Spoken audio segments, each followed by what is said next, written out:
Hi, everyone, and welcome to the Invention Connection at the Ohio State Fair, sponsored by Honda. And I have with me Abby, the professor, right? That's right, Professor Prototype with the Invention League. Well, Yes. No, sorry, I had to cut you off. But you've been running around so much. You've been zipping by me. I've been trying to grab you for the podcast for the whole day. I'm glad you finally got to sit down. I know, there's so much activity. We have over 430 inventors in and out of here all day long with all kinds of cool problems that, I'm glad I get to sit down and have a chat with you too. This allows me to rest my kicks and talk about this awesome day. We'll just have to make up some stuff to give you a rest. Right, thanks. No, but when you told me that the place was going to be crowded, I'm sitting here thinking about it. It was unbelievable. When you said it was crowded, it is beyond that. Right, because these inventors are so supported. They bring their family members, and they don't invent alone. So they have so many people invested in what they're doing that it's beautiful to see that. Literally, at the end of the day today, we'll have had over 2,000 people through this whole thing, and that doesn't even include our amazing sponsors who come and they bring their teams to entertain the kids, to share the messaging with them. So many people are invested in invention education in Ohio, and we're so proud to provide the Ohio Invention Convention presented by Honda. It's awesome. Yeah. The volunteers, everybody's cool. I mean, I saw the volunteers. They're kind of catching a little snooze. They've been here all day. They're catching in the back, trying to lay down for a minute. I mean, the place is crazy. Right. And we are so fortunate in that, because one thing we like to say is that the Invention Convention isn't a one and done kind of event. It becomes a culture. And so today our volunteers they're not like random volunteers. They are people, these are family members of kids who have become serial inventors. They are family members of kids who have taken part in this program and they said that was life-changing, that this matters, we want to give back. And we are so thankful for that. And then we do have the general volunteers who see the call and say, yeah, I'm going to be there. I want to meet these amazing kids that have been selected to represent their schools at the local level, district level, and all the way up to the state. And yeah, it's awesome. The beginning of the day, I was wondering, the younger kids, I said, how is this going to go? Come on, give me a break. But how do you prepare these kids? These guys were so prepared.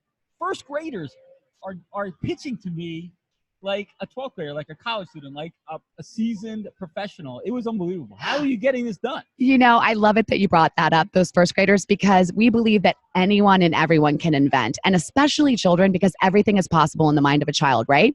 So we get them prepared because we have online at our inventionleague.org resources, right? We provide the journal that really takes them through what we identify as the 7 steps in the invention process, along with the National Invention Convention. We're our affiliate program and a pathway to that. So we collectively, this network of invention education programs throughout the U.S., we know and we have identified that it's important for kids to be able to problem seek, really understand a problem, look for a problem in their world, and most importantly, a problem that's important to them that they're invested in.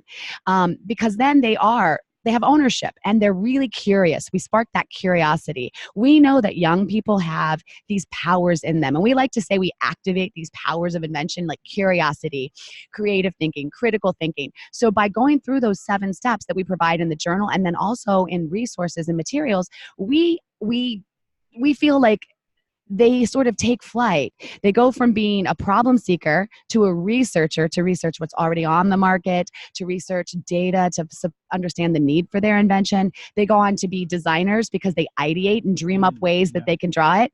And then they go on to be engineers in the building process, and then researchers again when they test and develop and market research. So, and we also have great partnerships with people like you, Carmine, and Inventors Launchpad.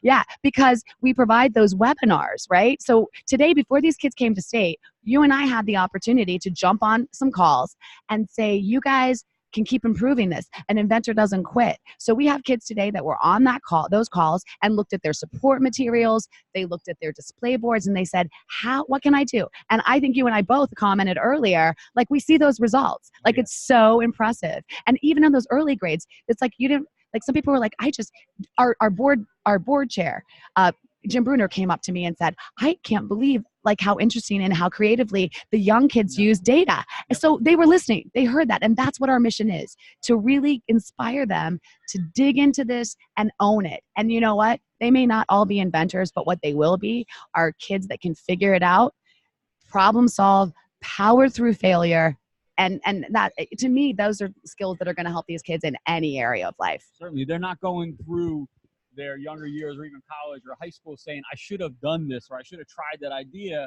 when I had the chance. They're doing it. And not every idea is going to work out, but they can have other ideas. And these will build a foundation for the right process, the right seasoning source to get their ideas to market when they have them, if they have them. But nobody's forcing them to do it, but they're getting that experience. It's awesome. It's so true. It's so true. And I do think, especially today, I was walking around the circles with you. We were taking a look, waving at the inventors. The faces that I was seeing from last year or the year before, or sometimes the fifth time here, that is like, wow. They really do own this, no, because they're finding new problems. They have to have a new problem every year that they come back that they have solved. So it's remarkable. I didn't know that. So they're walking around their house, their school, or wherever they're at their playgrounds or with their friends. They're constantly looking for a problem to solve. They are. And they're talking to people about what problems they have. And they're saying, how can I make life easier or better for you? Tell me more. And how awesome is that? Because what are we encouraging there? Empathy and understanding, communication, listening. All those skills are fantastic. Yeah. How do the kids get started in it so early? Is it in the schools? Is it the teachers tell them about it? I mean, how does it get started? Well, it really starts with, we reach out in Ohio to all of the school. We go through the educational resource centers. We reach out to the superintendents. And then we are proud to say that this is our 26th year providing Invention Convention in the state of Ohio. We have relationships. We have what we're called district coordinators or school building coordinators. So we connect with them at the beginning of the school year. We start reaching out, trying to find new. We are using our social media channels to let people know about the program, and those individuals who reach out and connect, then we guide them through the process. Like, here are some dates that you might want. Here's how you might want to run your school invention convention. We're there to support them. And the kids, they then help facilitate. There's also a video series, if I might, say something about myself. Everybody knows. Professor Prototype. If you go to the Invention League YouTube channel, you can watch there's a video that introduces each step in the invention process as we identified it. And also, if you go to inventionconvention.org, the national website, there's an overview. If you hit overview, that is those videos as well, introducing the steps. So in the invention process. So I think, we like to provide as many resources as possible and make it as easy for educators and parents. And I want to add also that a student doesn't have to enter through their school. If their school district or their school doesn't choose to participate, there's an independent inventor program. So they go to the website that's awesome. And they can just do it with their families, right? They can start using those resources, going through the invention process. And so I really want, to encourage listeners out there, and they can also enter the independent inventor program at the national level at the inventionconvention.org too. Yeah, that's cool. It's funny. I go to sporting events. I go to different events around, the states or different states. And this is got so much parent participation. It's like a sporting event. Like, all the parents, they're not just here with their dad or their mom. They're here with their parents. They're here with their cousins. They're here with a bunch of people. It is so cool to see the participation. And I love that you said that, because so many times when I'm talking to families, they say, thank you to your program, because I was looking for my child's not into sports, or it's never really been their thing. But you know what? They've always liked to build things, and they're creative. And you know what? They just found their thing, and we have our thing we can cheer them on around. And that is, for families, enormous. When you can celebrate the achievements and play to the strengths of individuals. Another thing I want to add is, I have a lot of parents come up to me and say, I would have never thought that my kid would be part of Invention Convention. I would have never identified them as an inventor. Because, if you ask them if they like science, if you ask them if they like math, they would be like, no, whoa, no, thank you. No, thank you. But you know what? When they were presented with and challenged to find a problem, be creative, build something to solve it. Do you like building things? Now you're reaching a whole nother audience. And so the parent says, thank you, because now my kid says, I do like STEM. I do like STEAM. I identify that way. So I think that's another great benefit of the program. Yeah, you're not labeling them. All they know is they like making things. They like making things. Saying they're an inventor. Yes. Which, really, invention is the best place, in my opinion, to apply STEM skills. That's really taking off in schools, right? They're getting coding programs, they're getting robotics programs. The kids are getting this exposure. Well, that's great to learn how to do it, but where do you use it? you can apply that knowledge to solving a problem. And then once you build an invention, now you're ready to be an entrepreneur because you've got a product to sell, so it's such a great progression. Yeah, no doubt. I was interviewing one of the younger inventors earlier who's doing a product, but also an app to connect to it. And she's telling me about how they're building the app and they're coding it. And she's throwing out all these acronyms at me. I don't even know what the heck she's talking about. I know, right? I know. I've been there too. I've been there. Turn the mic off. Sometimes I do this. I'm like, over my head, guys. You guys, you have just proved that I know they're all brilliant, but now I'm like, yep. Okay, that my light's blinking. You're gonna have to slow this down and really show me what you're talking about and that's the greatest thing, right? Yeah, I was sitting there just thinking, oh yeah, that's great. I'm like, what the heck is she talking about? But she was serious, and she had the data. I mean, she broke out her inventor's notebook and was showing me. I mean, and she lit up. I mean, she just loved, and that is what I said, man, that is what this is all about. Absolutely. Absolutely. And what it must be like, and we see it all the time, how empowering and what the confidence, the other thing that these kids are getting is confidence when they're able to talk to an adult like yourself or myself and know more than them, or being able to like explain something to them. How much of kids' lives do they spend having someone teach them something when they can be the teacher? That's priceless. That's priceless. Yeah. They were real quiet. And then once I said, tell me about your idea, it was like they had a megaphone. Yeah. They told me the name and I was like, what was that? I couldn't hear you. And then I said, tell me about your idea. And it was just like, boom. Boom. Right. Not so much about me. This is what I'm about. This invention is how I identify. This is my work. Let me tell you about it. Yeah. And I love how the parents, they kind of, they're there, but they're letting them do it. Like, again, the parents aren't answering for them. I mean, the kids are actually doing it.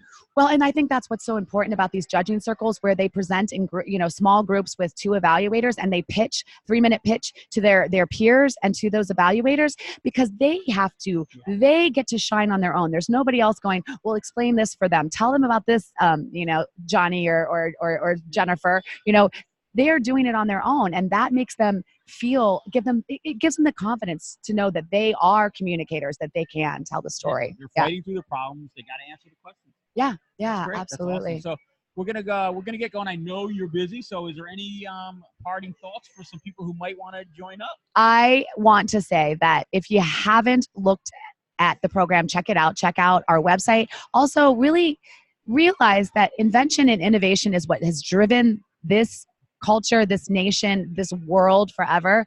And you have the power to identify a problem and change the world just by trying to solve a problem. And so I challenge all of you, and especially our young people out there, find your problem and then use the resources around you to solve it through invention. Thank you so much. Thanks. Professor Prototype, Abby, thank you. Thank you. Thank you, Carmine. Unbelievable how much time you're spending on this and all you do for all the kids. Thank you so much. And we'll catch you next time in a little while, I guess. See what's happening, because awards are coming up, right? That's right. We have the award ceremony for the 5th through 8th grade division coming up soon. So I'll see you there, Carmine. Very good. So all right, if any of you listeners want to know who won, go check out the Invention League. InventionLeague.com, it'll be on. InventionLeague.org, and also our social media. We have Facebook, Twitter, Instagram at Invention League. So we're going to be posting stuff, and we have been posted. We posted our K-4 award best of show earlier, so you can check that out. Yeah, whatever. So great. Yeah. All right. Thanks. You all take care. We'll catch you next time on Inventors Launchpad Network. Bye. Thanks.